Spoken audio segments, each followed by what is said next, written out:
Welcome to the TD podcast. It's going down.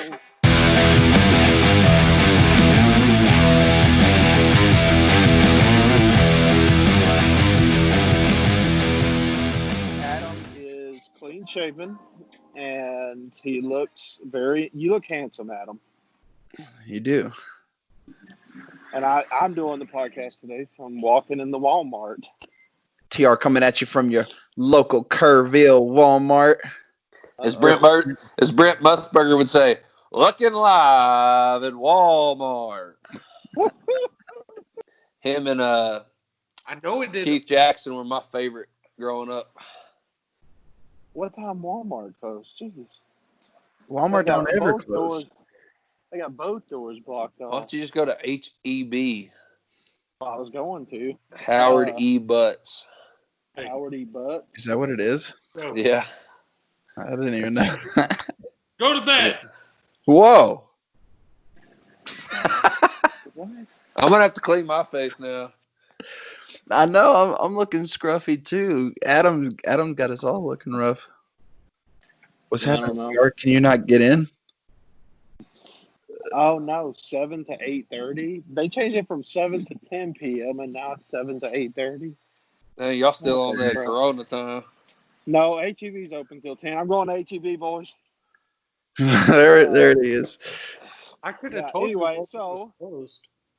Well, thank you, Adam. You spent lots of hours at the Walmart. We know that. Hey, we all have So, at the Stephenville Walmart. It's a fun.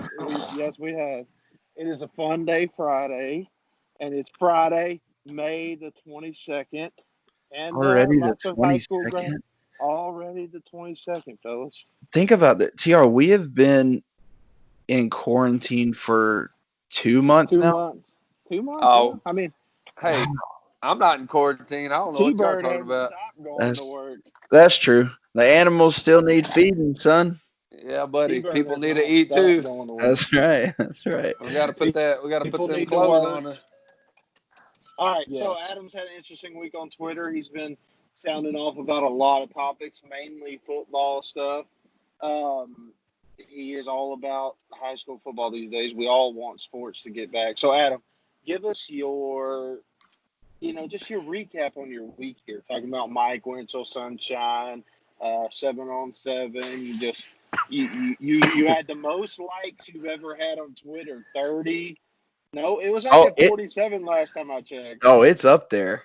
It's like at 117 right now. Adam went Okay. Twitter famous. So, Adam, go ahead and read us the sign that got you Twitter famous. So let me pull it up real quick. The little backstory on the sign. When I was a student teaching at Stephenville, they had a sign in the coach's office that in real big bold letters, and it says "Help Wanted," and underneath it says that every sport and every team should have at least one person who's not the coach, who knows everything, knows every position, knows every call that should be made before it's made.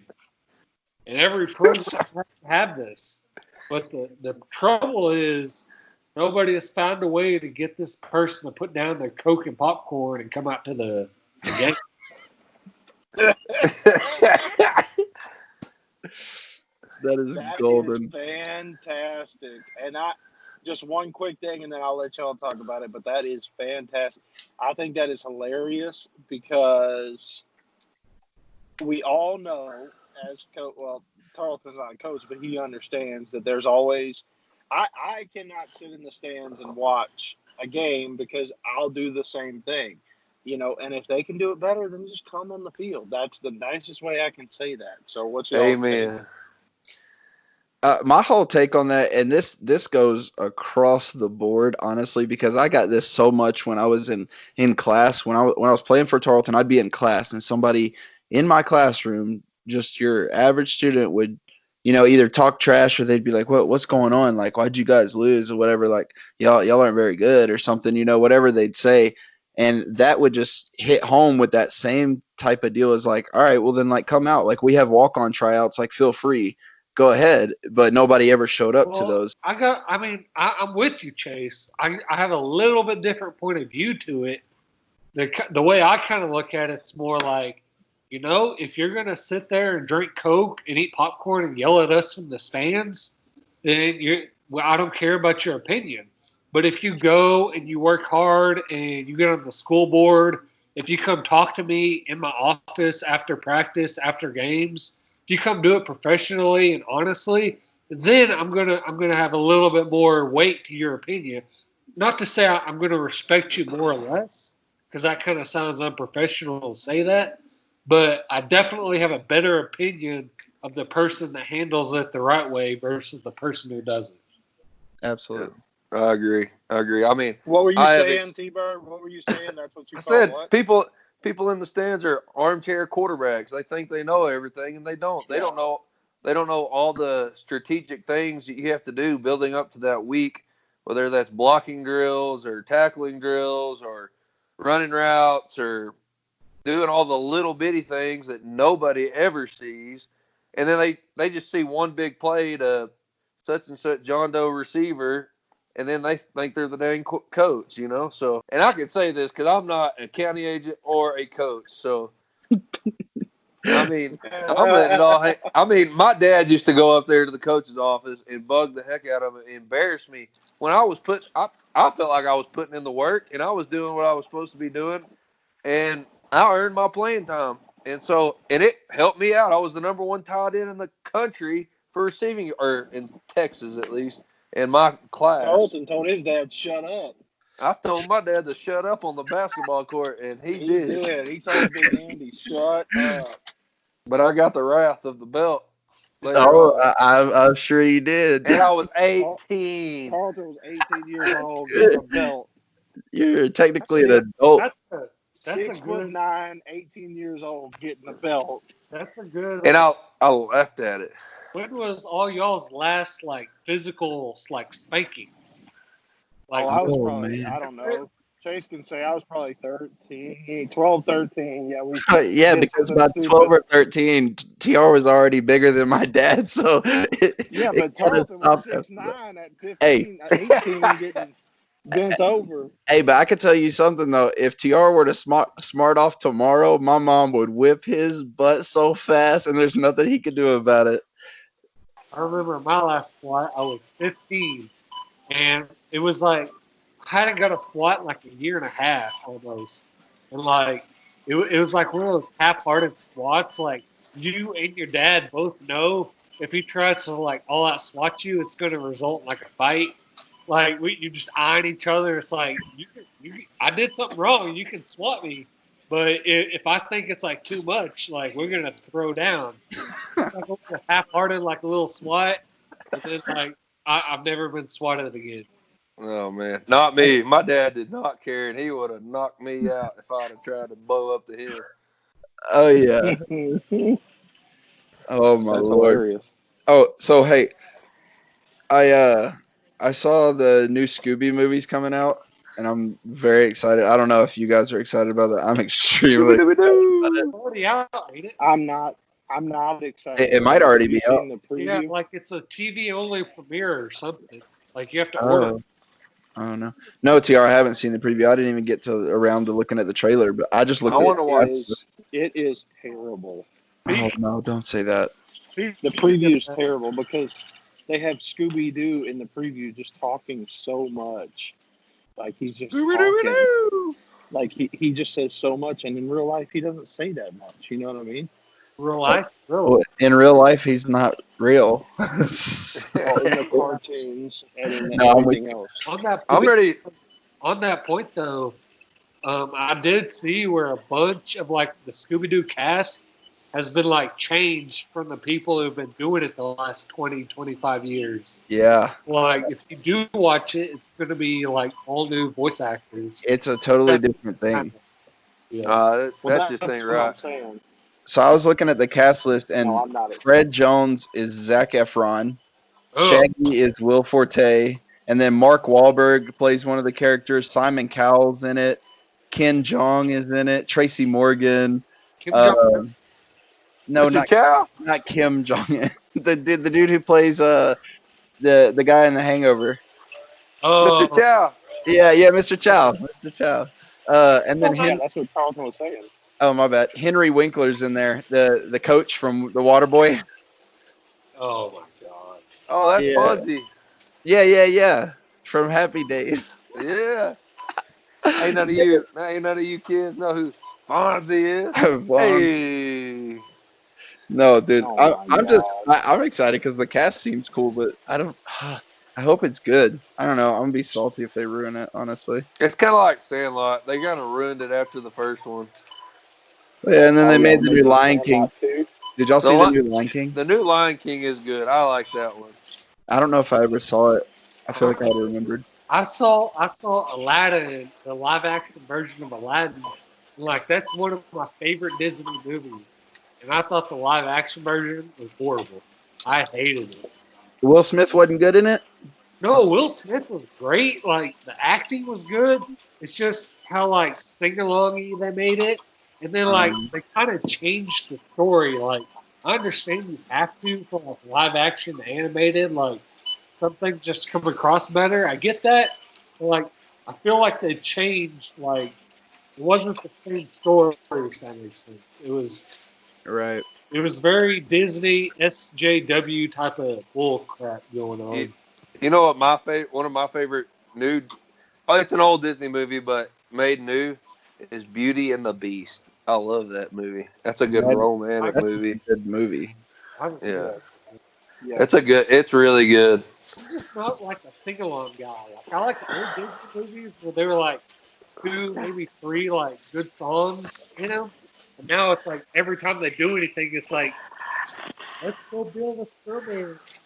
Anybody remember Fox and the Hound?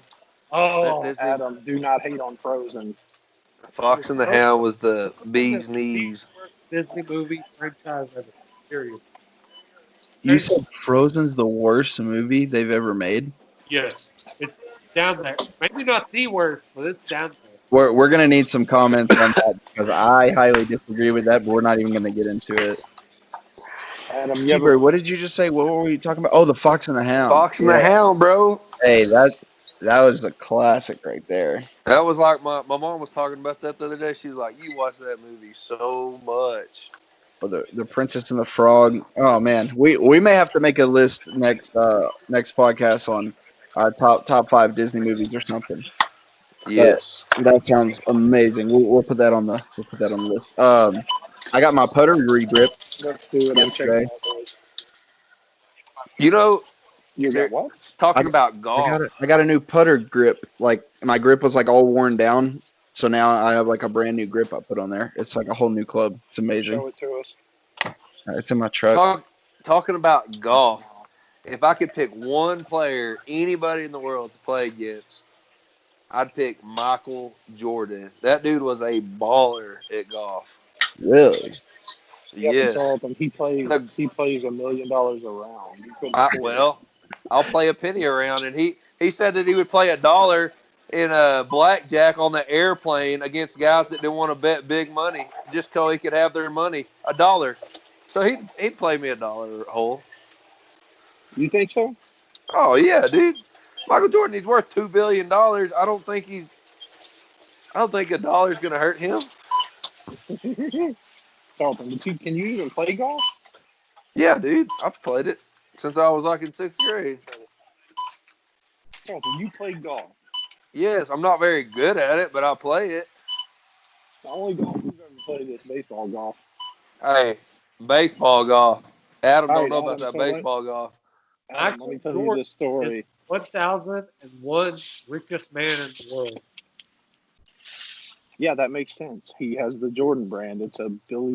What is he? What's he? I think that I read the other day. I think he is worth like over.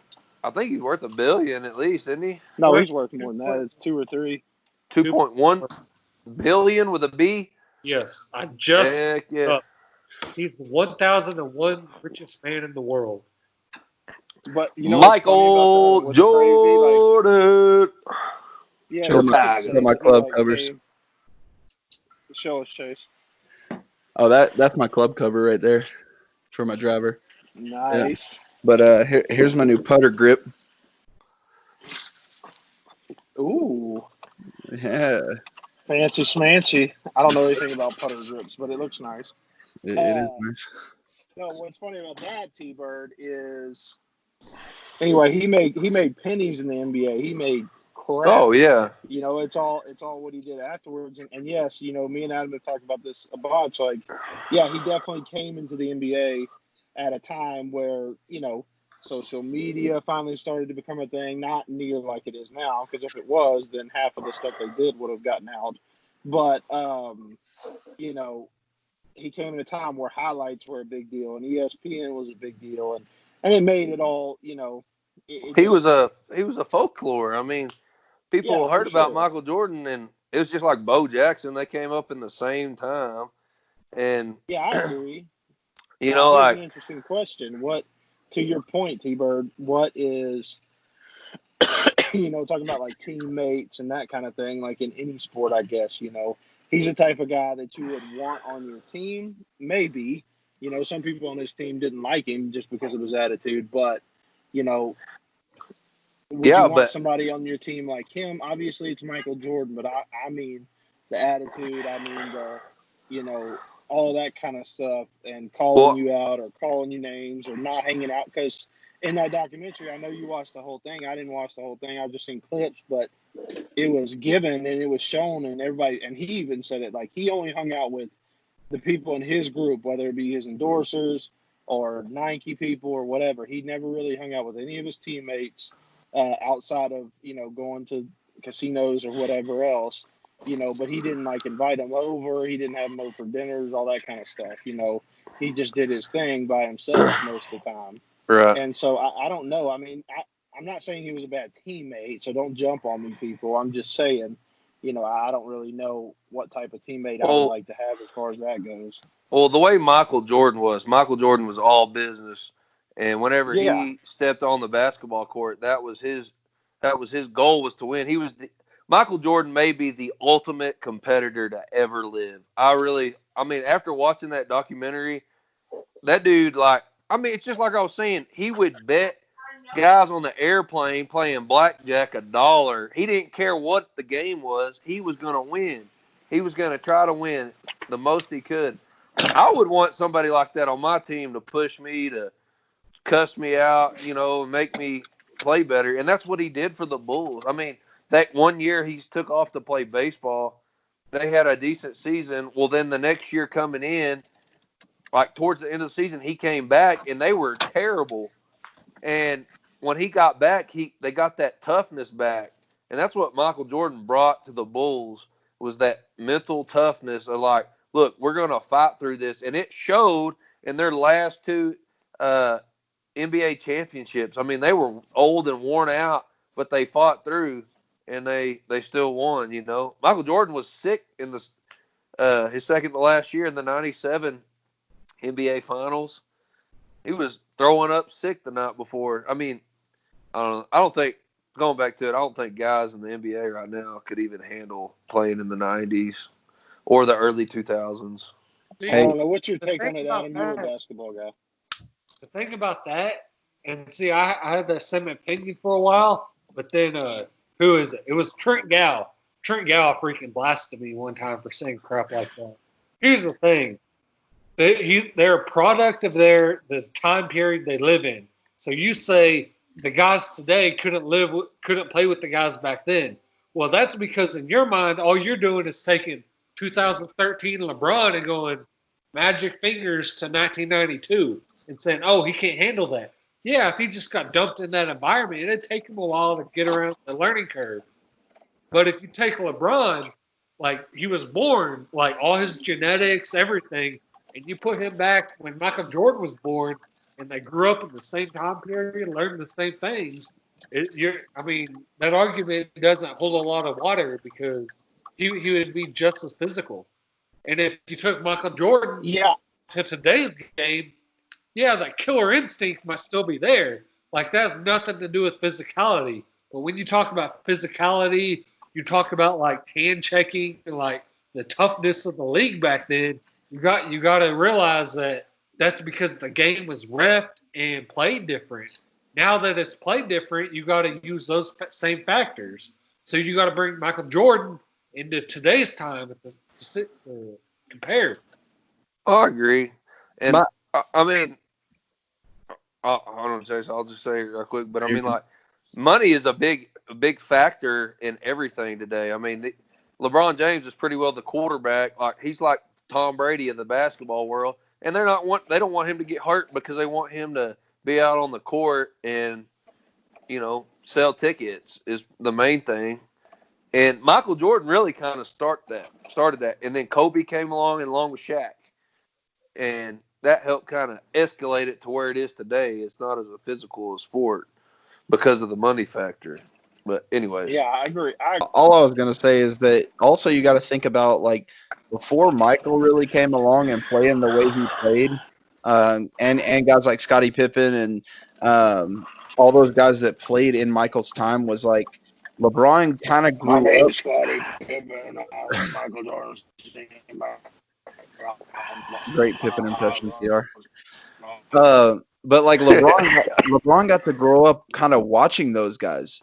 I mean, yeah. Michael didn't have. I mean, Michael had guys that I'm sure he grew up watching or hearing about or whatever. But also the time where LeBron grew up, like y'all were saying, is like we were able to see. He was able to see highlights of Michael play. He was able to, kind of pick his game apart, and no one had ever done it before Michael the way he did it. And so LeBron kind of learned in a way from him, So so did Kobe, so did Shaq, all those guys that kind of and they feed off of each other. It always will happen. Well, they played against him.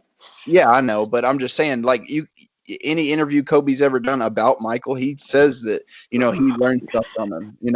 But I mean, go do a documentary 20 years from today, 20 years in the future from today, and they're going to be talking about, oh, this guy might be better. Oh, there will be. But Yeah. you know what I mean? Like it's a reoccurring cycle. Well, I think the new superstar in the NBA, give it a few more years, is going to be Zion. No, Zion Williamson. That dude is I don't know. That dude's a cross between Michael and LeBron. Like the way he's built. I like Giannis. He's all LeBron. No Michael to him. I like Giannis. That dude's got hops, bro, and he's 6'6". That's what Michael was. Antetokounmpo. Actually, he looks more like Shaq in the body, anyways. He's LeBron, 6'9", like 260.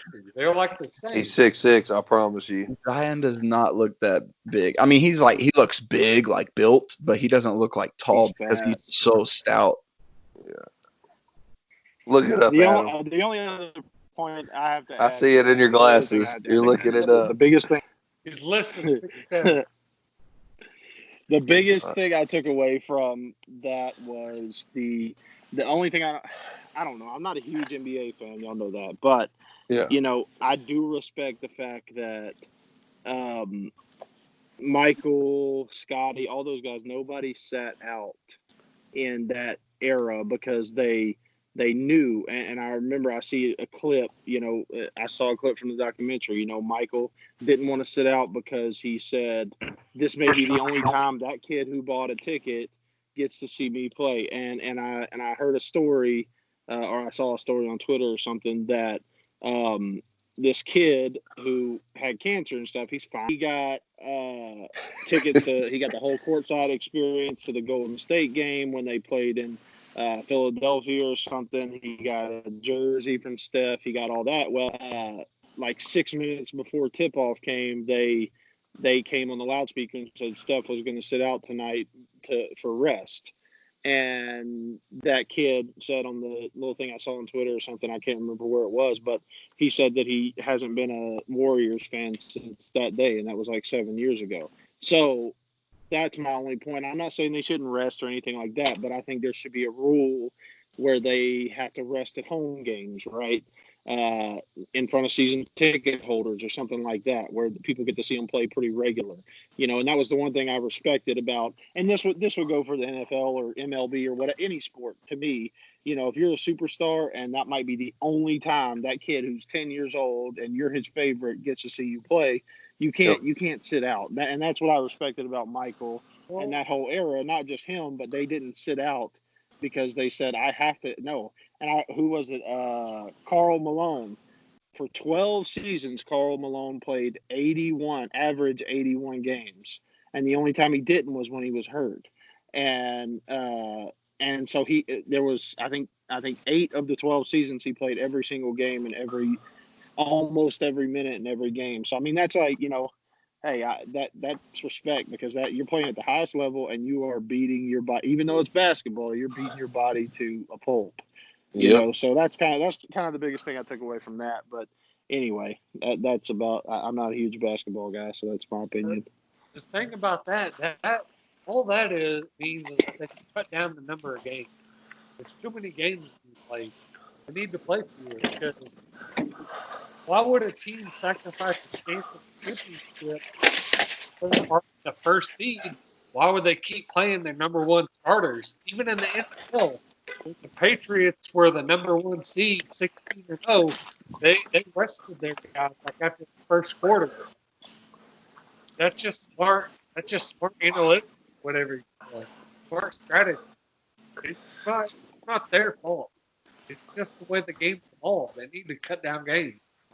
No, but I'm not saying it's not their fault, and you're right on that. But it's also like Michael and all his teammates said. You think what's his name, the coach? You think he didn't tell them?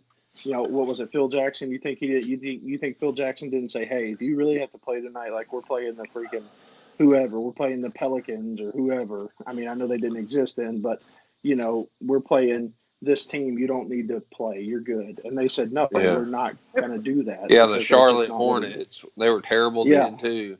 It was different because it's like in today's game, you got like honestly in the 90s, like. It wasn't as much good competition. Like, yes, the AIs, the Michael Jordans, the Scottie Pippens, the Kobes, and everybody Magic, Larry Bird, Isaiah Thomas. Yeah, I know. Everybody else you want to name, they were as good as anybody as the competition today. But it was more top heavy back then. Like, if you were the number one, you were going to stay the number one.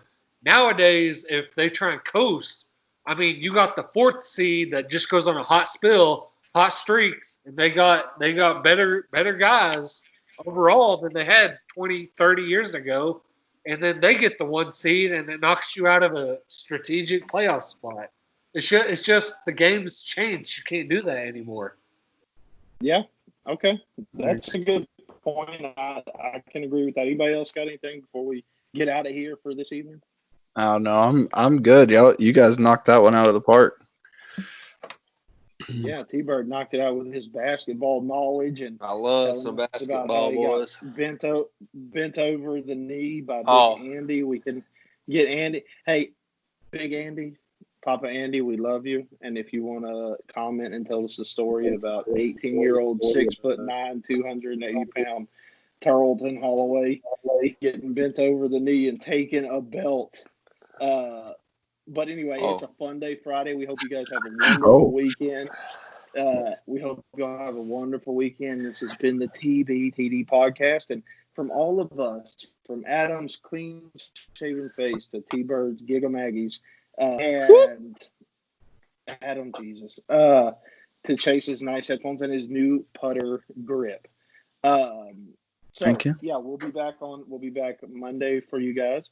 And that's it. That's all we got for today. We love you. Follow us on Twitter on Chase is Killing the Twitter. He's got some questions up there, and he's got Chase's thoughts and Adam's thoughts, and we'll do some trivia on there. And Adam's killing the Instagram, and you can check out all our episodes on those platforms and Facebook and YouTube as well. So y'all have fun. Y'all have a great electric weekend. And T-Bird went with the Kobe or the Michael, as it were. Michael Jordan. Hey, that was good. Hey, T-Bird, sign us off with your auctioneer voice. Sign us off. Let's hear All it. right, boys, we're going to sign us off here on the TBTD podcast. Let's start them off at 5,000 here now, boy, to my 5,000, my 5,000 here now, 6 now, 6.5 now, 7, 8, $8 $1,000 bid here now, boy, 8 now, 9, now 10, now 10, now 12, now 13,000 on a board now, sold it. We're going to sell this podcast for $12,000. Let's go. Little known fact, T-Bird is going to auctioneering school in the near future. Okay, we love you guys. Have a great weekend. We'll see you guys on Monday. Peace. Peace. Oh.